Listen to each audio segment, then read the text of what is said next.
Hello, my name is Rebecca Elam, and I'm the Adult Connections Coordinator at First Free. Today, I will be navigating you through a PowerPoint presentation that will teach you the process that individuals go through to connect to a small group.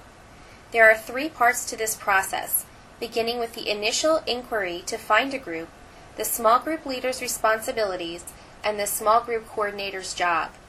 Let's take a look at the slides. In the second slide, the Available Small Groups screen is shown.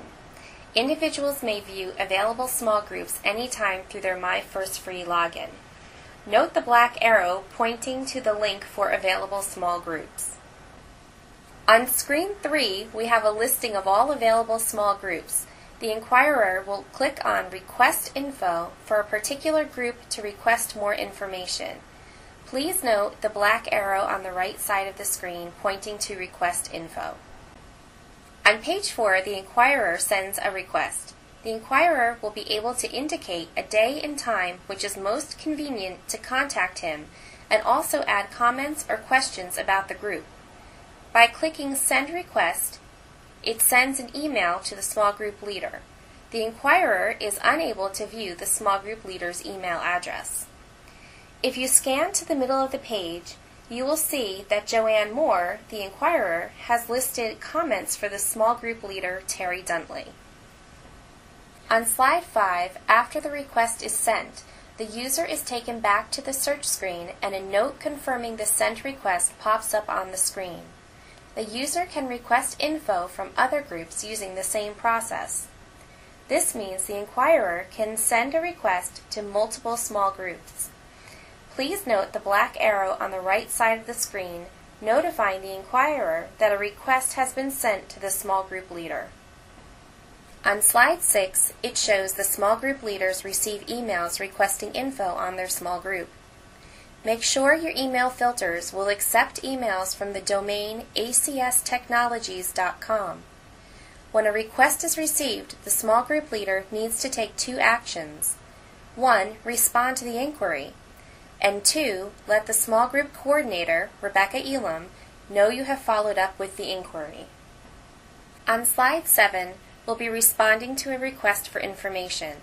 The small group leaders can email a response to the individual simply by hitting the reply button.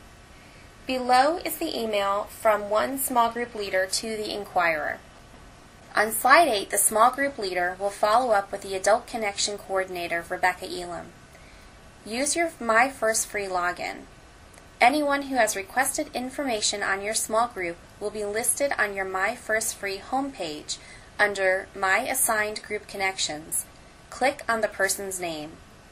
Please note the black arrow on the bottom of your screen pointing toward My Assigned Group Connections to see the people that have inquired about your group.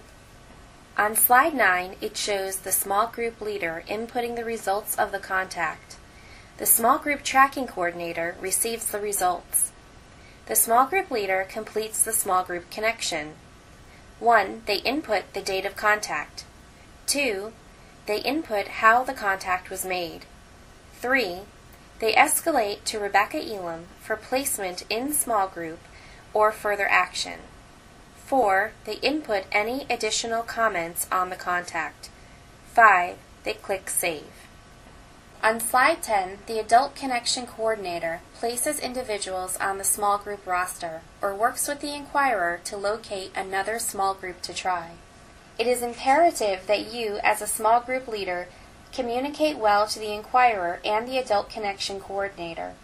Our purpose isn't to collect data, but to intentionally connect people into meaningful relationships for the sake of the gospel.